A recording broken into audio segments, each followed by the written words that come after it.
Thrand here, and I'm here with a very special package sent to us from Neil Burridge in Cornwall, England. He said he was going to be sending me an Ewart Park sword. We got sent a Wilburton, which was the predecessor to this sword, and we tested it out, and it worked spectacularly. It cut through almost everything with a razor-sharp edge, so I'm expected to be impressed by this one. This is a different design that came about a little bit later Bronze Age in Britain.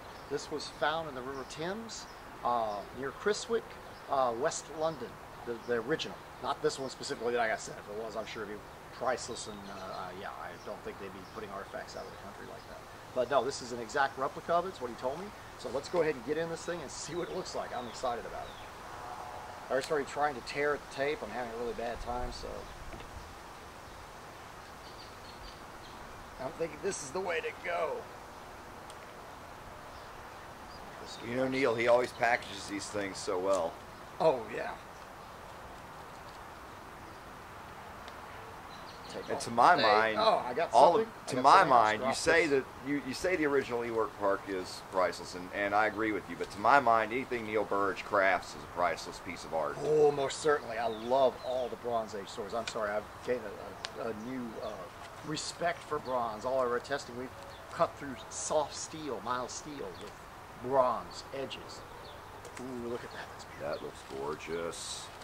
I can already tell. I can already tell. Gotta be very careful because they do come razor sharp on them. I'm going to say this from my point of view, and I'm sure the audience is seeing it from my point of view as well. Just in the wrapping, you can see the clear difference between that and the Wilburton that we have. Yeah.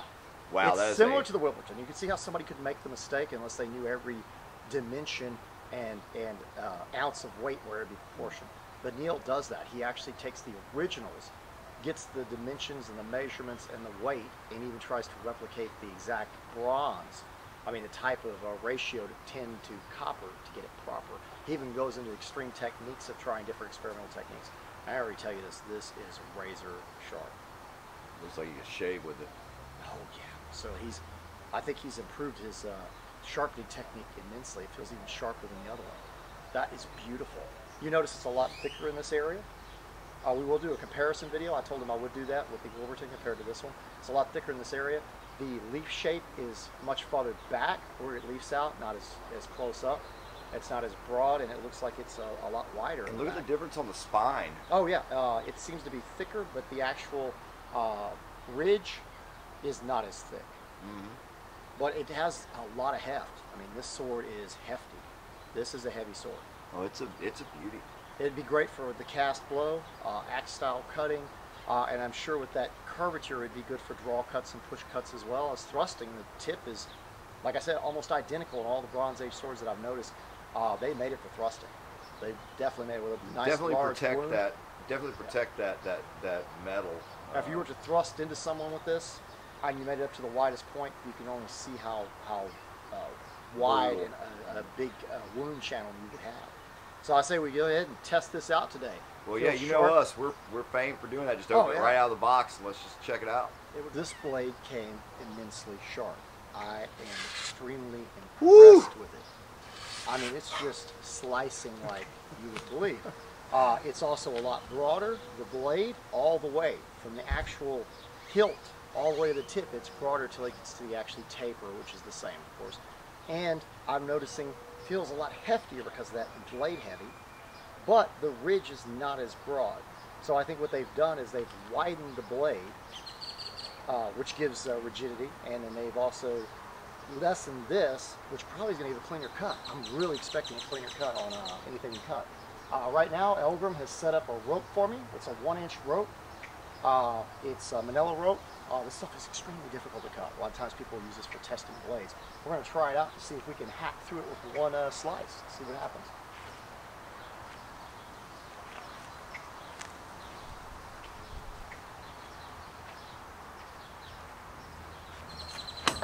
Whoa!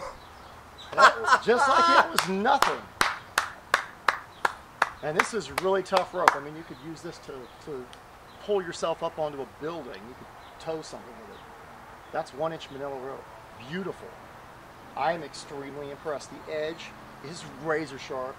It felt like nothing to go through that. It truly did. It felt like nothing. I am extremely amazed. I bet it could go through more if I had them. I don't have more rope, or I'd actually start stacking rope up here and see how many we could actually go through. Maybe later on in another test we'll try that out. That was insane. Yeah. Oh! Beautiful cut. Not bad at all. Got a little bit of tearing on the back, not much, but that is about a 3-inch roll. So I'm extremely impressed. That is beautiful. It cut as well as the Wilburton, if not better. I think a little smoother and cleaner due to the thinner ridge in the back, because that does impair cutting when you're going for beautiful, clean cuts. But look how clean that is. That is so beautiful. I think it took a man's arm clean off. No doubt. I agree. And Another I have amazing no cut. doubt it will take a man's arm clean off, because I'm looking at this cut here. We've got drier paper. I guess it didn't get as wet as I expected. Perfectly clean up top here. Y'all can see this. And you can see as it sliced through, what we have is it even kind of beveled up as it came. But that's a slice. That's a cut. That's how good the edge is. That's what that's telling me. It's how sharp it is. This has got an edge on it. This is one heck of an edge. That is beautiful. It's one heck of a sword. Oh, yeah. This is now my favorite by far, I swear. I like it to be it's more like a later century sword, it feels like. That's what they were doing. They were working their way up. Hey, Thrand, I'm noticing something while you're holding it right there. I didn't notice it during the opening. Or the rope cut. I didn't notice till now. Look at the handle. I think Neil Burridge is watching our channel and making handles for casting. I had mentioned that some of them were more oval and not as round. He's ovaled this one to make it more like a tea cozy. Because I was saying that this one's made more for the cast blow, I believe, using the weight to add power to the cut, not just using the body to step and cut. Because, I mean, of course you can step and cut with the now too, and kind of draw it through and use your arm like you do with the dagger, which, I mean, it still has some heft to it as well. It's pretty heavy. This one has a lot more blade heft. It's a lot farther up in the blade, much more axe-like. And so in that respect, then yes, you could cast this one out. You wouldn't even need to step. You could stand there and just slice it, pretty much. Yes! Oh, wow, that went clean through. That was a beautiful cut. Woo! I love it. Not bad at all. I'm going to get my foot a little wet. I think that was a clean cut. That was awesome. Which I don't think you could have performed very well without is this good an edge. This edge is spectacular. That's insane. Oh yeah, it's like the best I've seen from him. I can't believe what Neil can do with this stuff. You know, like bronze is just. I tell you, you can not shave. too good. You can shave with it, seriously.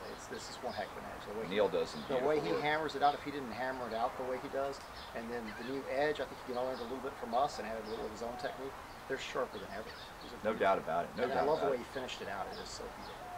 I mean, the new pommel. Yeah, yeah. That's always nice to see. And then, of course, you know how well it's performing. Yeah, I can't I'd love wait to try this with some other stuff, like maybe put some gambus and a light layer of gambus awesome and stuff, and little try test. that same test for fun, like it coming at you. I thought that was Yeah, pretty or intense. you know, it can go the other way and go away from you too. Oh, so you true, can be true. trying to chase it down.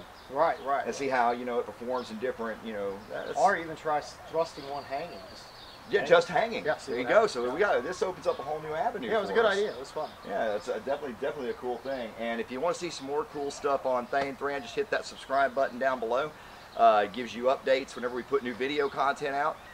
You can always comment down below. We appreciate your comments below. That's always really cool, and we love to interact with our viewers. So definitely do that. Like this video. Go over and like our page, Thrand and Eldgrim's Well of Remembrance at Facebook. We also have our closed group, the Thrand YouTube Boat Crew. If you want to join the boat crew, type it up in the search engine on Facebook. Yep. It'll pop up. You send us a request for an invite. We'll both invite you. It doesn't matter. As long as you're cordial and cool with everybody and get along with everybody, then you're in. That's just all there is to it. And everybody, we got lots of people from all kinds of walks of life there at the boat crew that love to share their knowledge. They do brewing. We talk about diets, ancient diets, cook everything. Everything that's historical, even some modern weapons and stuff we discussed there. Absolutely. So and that's anything that's related to the military history in general, I think, or any kind of anthropology. We even get a little funny culture. there. We do comedy and stuff. People link memes that are fun. Yeah, sure. Pertaining to the channel. Right. So yeah, always good to stop by and hang out with those guys, and you can always help improve our channel here by donating at www.patreon.com/Thrand. That's our donation site for financial donations to the channel, which go to good use here. And also, if you want to send us items or one-time donations, Like Neil Burridge? Like Neil Burridge, yeah. If you want to send items or one-time donations, you can do that at our PayPal, which is thrand@yahoo.com, or you can also send private emails to thrand@gmail.com. At gmail.com. And you can always tell us what you want us to do with these items. You can tell us that you have items, and Or you create or make them and you'd like them tested on our channel. you just tell us. If you're a vendor, email us through there. You can tell us about it, make a deal with us, and we'll surely test your items here. We're always happy to do that. We really appreciate everybody watching. We're so close to 20,000. Keep subscribing, everyone. And we're going to have a huge blowout when we hit 20K. So thank you so much for watching Thrand, and farewell. Farewell. Oh, wait, and thank Neil Burridge, too. I forgot. Thank you, Neil Burridge. Oh, thanks, Neil Burridge. And we will be back with the comparison video. Farewell. Farewell.